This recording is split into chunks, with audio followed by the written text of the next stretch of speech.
ركز معايا الفيلم ده علشان أحداثه مستوحى من أحداث حقيقية. فيلمنا بيبدأ بخالد وهو في تجمع عائلي مع أهل مراته عنده في البيت، بس بيبان إن هو وأهل مراته مش بيحبوا بعض علشان الفرق الثقافي اللي ما بينهم، فبيسيب الأكل وبيقوم، ومراته شيرين بتقوم وراه علشان تتكلم معاه، بس بيتخانق معاها هي كمان وبيروح شغله، وبيبقى صاحب معرض عربيات وبيبقى معاه عميل عشان يبيع له عربية، بس بتخش عليهم واحدة اسمها رنا السباعي كان مصاحبها قبل ما يتجوزوا، وبتفضل تتدلع عليه بس بيقول لها بلاش الحركات دي علشان جوزها المجنون اللي بيراقبها في كل مكان، وبيسيبها علشان يكمل مع العميل، بس فعلا بيلاقي جوزها جه وبيزعق، ولما خالد زعق له بيضربه، وخالد كمان بيضربه وبيطرده هو ومراته من المعرض، بس وهو ماشي حذره انه لو كلم مراته تاني هيقتله. وبعد كده خالد بياخد ولاده خالد وسليم وبيروح لابوه وبيقول له ان هو ما بقاش قادر يكمل مع شيرين مراته، وانه اكتشف ان اهم حاجة عندها الفلوس، وانها اتجوزته بس علشان يرجع لها البرستيج بتاعها بعد ما ابوها فلس ومات، وابوه بيفضل يواسي فيه. وبعد كده بيروح بيته علشان حفلة عيد ميلاده، ومراته بتكون بتحتفل بيه وبعيد ميلاده، بس بيكون برضه مفيش مشاعر ما بينهم، فكالعادة بيتخانقوا وبيسيبها علشان يروح لموسى صاحبه، ولما بيروح له بيحتفل بعيد ميلاده، وكمان بيكون جايب له رنا السباعي وبيرقص معاها، وبيستغرب ان هو عزمها علشان جوزها اللي جه واتخانق معاه في المعرض. وبعد كده بيقول له ان هو مخنوق وبيفكر يطلق، فقال له ان هو غلط لما اتجوزها، وانه كان المفروض يتجوز جيهان حبه الاولاني، وبيبان ان هو لسه بيحبها وبيفكر فيها بس مش عارف يوصل لها من اي حته، وبيعرف ان هي عند موسى على الفيس، فبياخد تليفونه وبيشوف الاكونت بتاعها، وبتكون منزله بوست من دقايق لوكيشن في كافيه، فبيقرر ان هو يروح ويشوفها، ولما بيروح بيلاقيها قاعده مع واحد وبيفضلوا يبصوا لبعض، فبتروح الحمام وبيروح وراها وبتقول له ان اللي بره ده واحد متقدم لها بس شكلها هترفضه، وبيعرف منها المكان اللي هي شغاله فيه، وفي اليوم اللي بعده بيروح لها، وبنعرف ان هم سابوا بعض علشان كان مرتبط بيها وهو متجوز وكان مخبي عليها، وانها اكتشفت ده متاخر، بس بيعرف يخليها تسامحه وبيرجعوا لبعض، وبيفضلوا يخرجوا مع بعض، وبيبان ان هم رجعوا يحبوا بعض جدا، وبيكون مبسوط معاها عكس وجوده مع مراته، فبيروح لها وبيلاقيها هي كمان مش مبسوطه معاه، فبيقرروا الطلاق، وبتقول له ان هي هتسافر امريكا، فقال لها ان هو هياخد الولاد لغايه ما هي ترجع من السفر، وفعلا بيطلقها وبيمشي. وبعد كده بيتجوز جيهان، بس في يوم فرحه بنلاقي في حد ضربه بالنار ومش بنعرف هو مين، وبينتقل للمستشفى وبيكون عايش على الأجهزة، وكل فترة الناس بتيجي تطمن عليه زي أبوه وولاده وجيهان وصاحبه، وشيرين كمان بترجع من السفر وبتروح له، بس الغيبوبة اللي هو دخل فيها طولت جدا، وبعد 4 سنين كاملين بوجوده على الأجهزة بيفوق،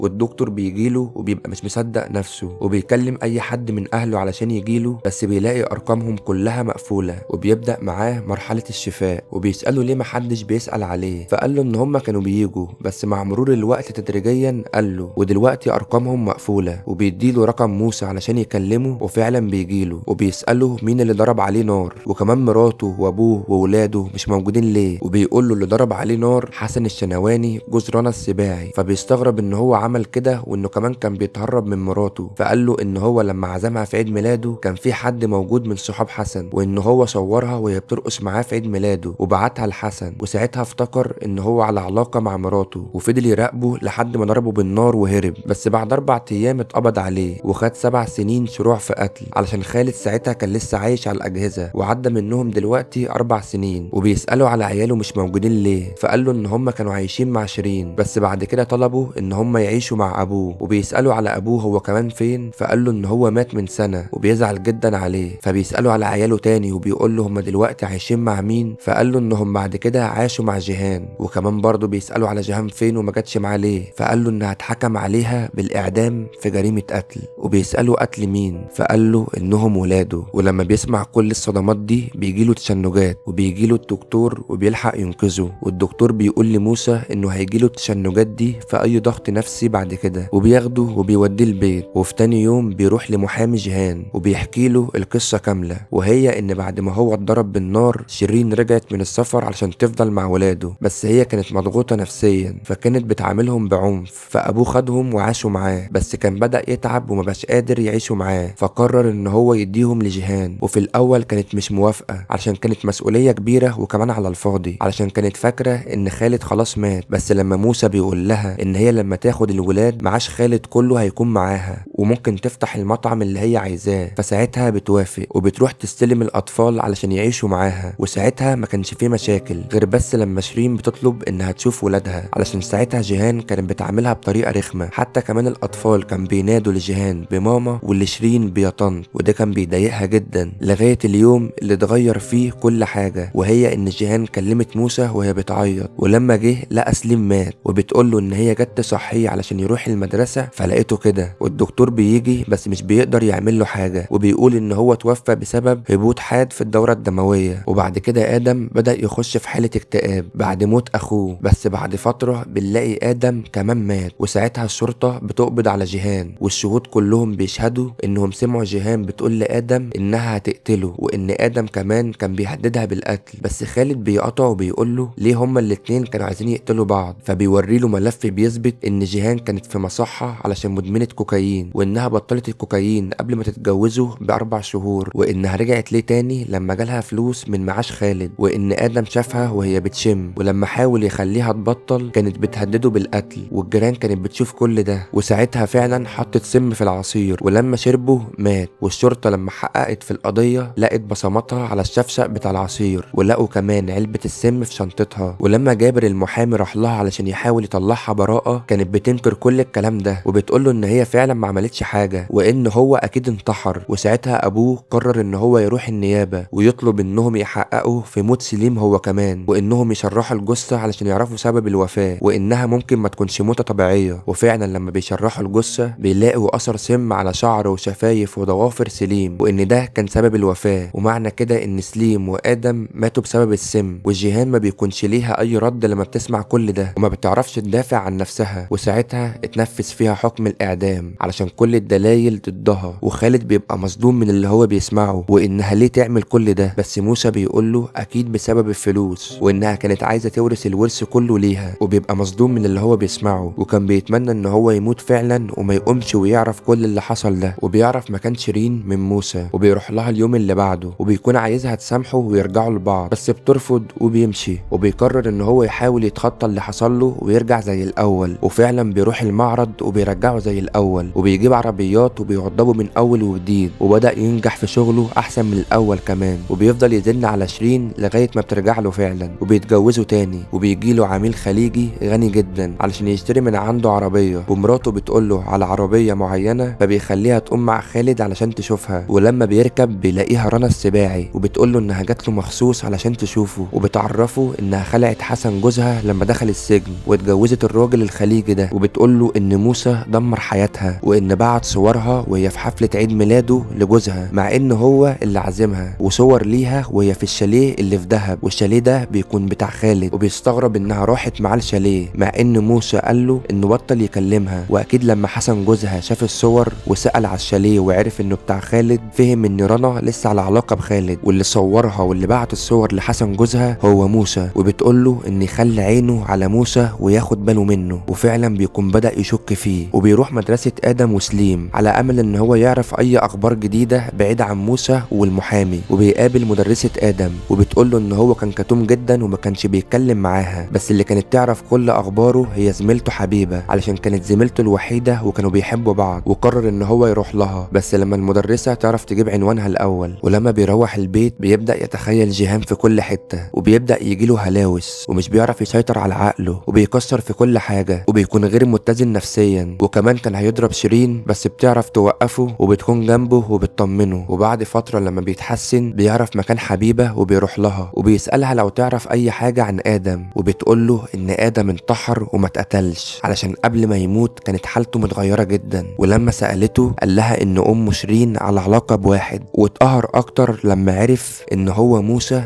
صاحب ابوه، وانه كان بيجي لها الفيلا بالليل لما كانوا بيناموا، وان كان كل همه ان هو يقتل شيرين يا اما هو اللي يموت، فاختار ان هو اللي يموت وانتحر. وسالها جيهان ملهاش علاقه بالموضوع ده، وبتاكد له ان هو كان بيحب جيهان جدا، وانها كمان كانت عماله تنصحه انه ما يعملش كده، وبتوري له فعلا كراسه فيها مذكراته وبيكون كاتب فيها انه بيكره ام لوالدته، وانه حب الام اللي هي ربته واللي هي جيهان. ومعنى كده ان هو بدا يركز على شيرين وموسى. ولما بيروح بيقول لشيرين هاتي تليفونك علشان اعمل اوردر علشان تليفونه فصل، وبياخده وبيخش الحمام وبيخترقه علشان يعرف يخش عليه في اي وقت. وبعد كده بننتقل لموسى وبنلاقي حسن طلع من السجن حسن سير وسلوك وطلع بدري، وبيجيله على البيت وبيقول له انه عرف ان هو اللي بعت له صور رنا وخالد علشان اسخن وقت الخالد، خالد، وعرف كمان ان هو اللي كان مرافق مراته مش خالد، وبيهدده انه عايز 4 مليون يا اما هيقول لخالد كل حاجة، وبيديله مهلة اسبوع. فساعتها بيتصل بشيرين علشان عايز يقابلها، وساعتها خالد بيسمع كل حاجة عشان مخترق تليفونها، وبيعرف انهم فعلا متفقين مع بعض وانهم بيدوله برشام هلوسة، علشان كده كان بيهلوس الايام اللي تعب فيها، وبيكون مسجل كل حاجة. ولما بتروح تقابله بيقول لهم على اللي حسن قاله، وبيجمعوا ال4 مليون بتوعه، وفي تاني يوم فعلا بيجي علشان ياخدهم. وبعد كده خالد بيكلم مراته علشان يوديها مشوار، وبياخدها على مكان فاضي وبيضربها وبيخليها يغمى عليها. وبعد كده بيكلم موسى، بس موسى لما بيجي وبيلاقي المكان فاضي كلم كام واحد وبعت لهم اللوكيشن علشان ييجوا عليه، وفعلا اول ما بيخش بيضربه وبيربطهم هما الاتنين وبيقعد قدامهم علشان يفهم منهم هما ليه عملوا كده. وبيقول لهم ان هو كده كده عرف كل حاجة من جابر، علشان لما رنا حذرته من موسى راح قابل حسن في السجن وزقه على موسى علشان ياخد منه ال4 مليون، واتفق مع جابر انه يسجل القعدة اللي كانت ما بينهم علشان يكون في دليل عليهم. وبتقول له ان موسى هو اللي عمل كل حاجة علشان قال لها ان خالد هيطلقك وهيرجع لجيهان. فساعتها قرروا انهم هياخدوا كل فلوسه، وكان لازم جيهان تموت علشان ياخدوا كل الورث بتاعه، وخططوا ان هم يحطوا سم في الروج بتاع جيهان. وساعتها سليم كان بيلعب بالروج ومات بسببه، وادم لما سمع ان هم اللي عملوا كده وان امه هي اللي قتلت اخوه ما كانش عارف يعمل ايه، يا اما يموت نفسه يا اما يموت امه. فساعتها بيقرر ان هو يموت نفسه، وانهم لفقوا الجريمة على جيهان ويحطوا السم في شنطتها والبصمات وكل حاجة علشان تتعدم. وطبعا بيتصدم فيهم وبيكون مش مصدق اللي هم بيقولوه وان ايه الحقد اللي جواهم ده، وبيقول لهم ان هم كده كده هيتعدموا علشان مسجل كل ده. والرجالة اللي كان موسى مكلمهم بييجوا، بس خالد بيعرف يخلص عليهم، وبعد كده بيوديهم المحكمة وفعلا بيتحكم عليهم بالاعدام. وبس كده فيلمنا بيكون خلص. معرفش الصراحة ازاي ده فيلم قصته حقيقية، بس عامة يا ريت لو الفيلم تلخيصه عامة عجبك يعني قدر التعب ده، واعمل لايك وسبسكرايب للقناة وفعل زر الجرس اهم حاجة عشان لما انزل فيديو جديد يجيلك اشعار بيه. ودي الافلام اللي عندي في القناة لو انت حابب تروح تشوفها، بالذات الفيديو بتاع جريمة القتل ده عشان مش واخد حقه مع انه فعلا كويس يعني. وبس كده اشوفكم في فيلم جديد، ويلا سلام.